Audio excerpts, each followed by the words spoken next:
is Lisa from Mobiletechreview, and this is the Huawei MateBook X. You could really call this the MacBook, 12-inch MacBook perfected.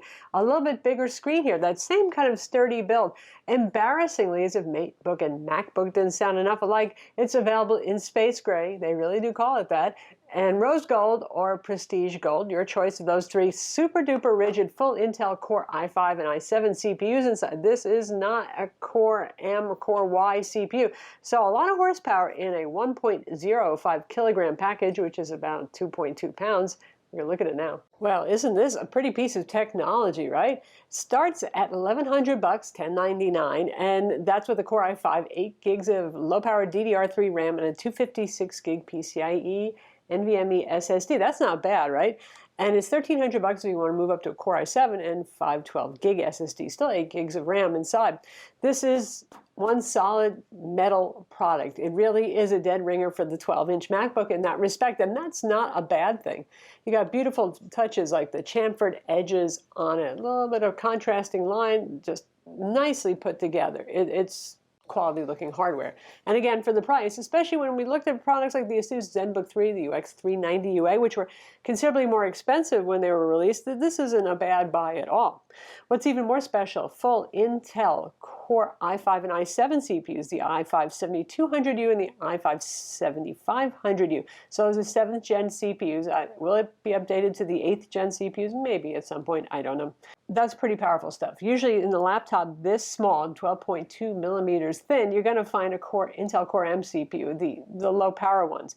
And even more impressive, this is one of the few Core i5 and i7s without a fan. Microsoft did that with the latest generation Surface Pro for the Core i5, but not for the Core i7. How did they do that? Supposedly the cooling material, I guess, between the heatsink and the CPU unit itself, they're using a material that's a gel basically. It goes from solid to liquid as it gets hotter, and liquids are more conductive of thermals, of heat. So interesting design there. Is that sufficient to make it perform really well without getting burning hot? Well, just using it for everyday things, the bottom is warm. It's nothing to talk about. If you're really pushing it hard, say when we did the PC Mark 8 benchmark, which runs for a half an hour to 40 minutes, it got really hot on the bottom. So if you're going to push this hard, you're going to want to put it on something between you and it. Don't put it on your bare legs, for example, or even your pants legs. A magazine will suffice, something like that.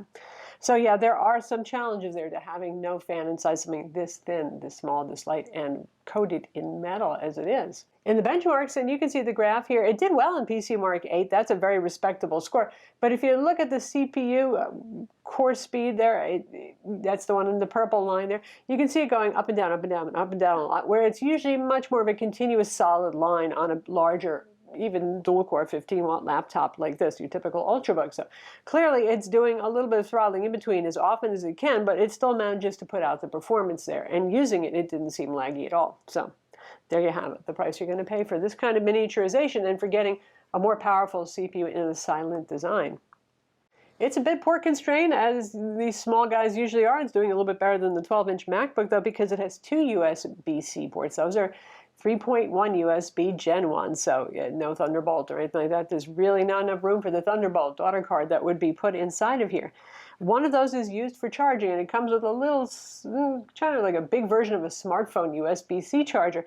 The odd thing is you can only plug it into one of the two sides. If you plug it in on the right side, it says, no, that's not for charging. So plug it in on the left side.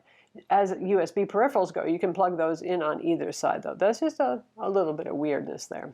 You also have a headphone jack, thank goodness, and that's it. So beyond that, USB-C dongle adapters, USB ports. Well, guess what? In the box, they actually include a nice little handy-dandy Mate dock, as they call it. We've seen this before with their MateBook tablets. You got HDMI, you got USB-C pass-through for charging, you have VGA, and a USB 3.0 port. So that's in the box. Some regions might get a USB-C to USB-A adapter only instead of the dock. But in the United States, we're getting the dock. Good times. Sure, that dock is another thing to carry with you, but it is pretty small and pretty light, so it's not exactly a burden, especially given how small the companion charger also is. So when you put the whole package together, you're not carrying a whole lot of stuff. The keyboard on this is actually miraculously good. It reminds me a little bit of the 12-inch MacBook in terms of how firm and responsive somehow the keys feel despite low travel, but it has more travel than the 12-inch MacBook, even more than the Asus ZenBook 3 that I mentioned. This one is about 1.3 millimeters of key travel, and it's not bad to type on once you're accustomed to these low travel keyboards. It's large also, which helps. It's spread out edge to edge. In fact, that whole look makes it look a lot more like a MacBook, again, being that edge-to-edge design inside a little inset tray. It's backlit as well. The backlighting is moderately even. It's a little uneven in some places, but it works. It's fine. But overall, the keyboard is just nice to type on. The Microsoft Precision trackpad on this is pretty decent. A Precision trackpad should be. I find the surface is a little too slippery, and sometimes when I go to tap, my finger slides ever so such a little bit, so it mistakes that tap for just a motion of my finger and doesn't register the tap. Most of the time it works just fine, though. I have not had any problems with it. You can hear the clicker. It's pretty firm and positive, but it's not too hard to press on either. Pretty nifty that the fingerprint scanner is embedded in the power button, which is a pretty intelligent place and wastes no space, and it works just fine as well. It says Intel 8275 AC Wi-Fi. Usually we see 8265, so that must be the latest minor revision of Intel's Wi-Fi card with Bluetooth. It does MIMO, by the way. It works just fine, behaves just fine too. Webcam, okay. On these super skinny devices, you get okay. That's about it. The display on this is really very nice. It's the usual, you know, full sRGB and a little bit better than 75% of Adobe RGB. It hits 77%, okay, a couple of points, but it just looks bright and sharp and crisp. And in fact, well, it is all of those things. They claim 1,000:1 contrast. As you can see on screen, we measured a little bit less than that because the black level wasn't that good, which you wouldn't guess from looking at the screen because the blacks actually do look pretty nice on it. It's a glossy screen covered in Gorilla Glass, and this is non-touch. These ultra small, ultra light ones, they just don't have touch screens because those add weight and also consume more battery, and these things are at a premium in something this small. So if you want a touch screen, not the one for you. What is nice is they managed to bring it up to a full 13-inch display. Not the usual 13.3-inch Ultrabook, but 13 is close enough and is a lot better than dealing with 12 inches, so it feels like a fairly normal field of view. The bezels on it aren't too big either. It's just nice to look at. And what I particularly like is the 2160 by 1440 resolution. That's a 3:2 aspect ratio popularized by Microsoft Surface products. And that's a little taller than usual, and it's just really useful for productivity work. If you're watching a video, you're going to see letterboxing, but you see a lot more of a web page on this. You've got more of your Word document. It's just a nice, comfortable resolution. By the way, these teeny little Ultrabooks usually have really crappy speakers. This one has very loud speakers, Dolby software audio, which is in plenty of laptops, but really loud and very full. It's a pleasure to use, and again, clearly they're going after the MacBook and the 13-inch MacBook Pro with that kind of audio quality. It has a 41.4 watt-hour battery, which is not an unusual capacity for an Ultrabook. These days, a lot of them are pushing closer to 50, though. So what's going to happen? The battery life is going to be okay. It's not going to be fantastic. That's a pretty linear relationship there. It takes about 3 hours to charge it, by the way, using the USB-C charger. We averaged about 6 hours of battery life, and that's what the screen said at 40% brightness, which is still fairly bright. The brightness ramp on this is a little bit towards dim, dim, dim, dim. Wow, really bright, because it has such a bright screen, hitting 363 nits. So, you know, you might get 7 out of it. If you're doing really lightweight stuff and you drop the brightness more, you could. So it's decent, but it's not ooh la la. That's one place where the 12-inch MacBook still wins, is battery life. In terms of performance, you know, like I said, despite the spikes in the graph that we can see where it's doing a little bit of thermal throttling, micro-thermal throttling there while it's doing heavy tests, it's a speedy performer, and this is as capable as any Intel dual-core Ultrabook on the market. So this is not just for light computing tasks only. This is for all the stuff you would buy any 13 or 15-inch Ultrabook with a dual-core CPU for.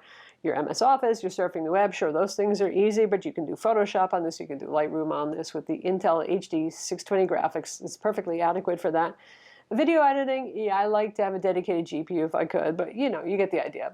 Compiling code, if you're doing some software development, learning in school, that sort of thing, it's fine for all those things. It is not compromised in terms of horsepower.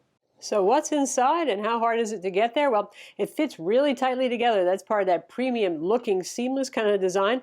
There's 3 visible Torx T5 screws you have to remove. Then you have to peel off the rubber feet, and they have adhesive that's pretty much reusable. 4 Phillips head screws, and then I had to use suction cups actually to get this off. It fits on pretty tightly, this metal cover. And here is the interesting gel pack heatsink design right here. They weren't really kidding with it. And these are the heat pipes over here. This is unusual looking stuff. The bad news is nothing here that we can see is accessible for upgrades. This was probably the Wi-Fi card right over here from the size and shape and the way that it's mounted. A RAM is always soldered on board on these kind of things and isn't upgradable. As to where the M2 SSD is, whether it's soldered on the board or whether you can access it, we'd have to completely tear off the motherboard and everything and the battery packs just to get to it to find out if we could actually do that. So I would say pretty much non-upgradable here. Well, Huawei has us convinced. They are certainly about more than phones. This is a really lovely laptop, and the price is reasonable for what you're getting here. You know, it's actually more affordable than the Asus ZenBook 3 UX390 that we reviewed. Good power inside, really nice display. I like that 3:2 aspect ratio that Microsoft made popular with the Surface products. Keyboard is surprisingly usable. Low travel, yes. Good feel, not crazy low travel like the 12-inch MacBook, however. And performance is good. Yeah, we saw in that graph for the benchmark, it does a little bit of that performance throttling, but overall, the performance is actually pretty solid, including the benchmark scores on this. I'm Lisa from Mobiletechreview. Be sure to subscribe to our YouTube channel for more cool tech videos, and thumbs up if you like this vid.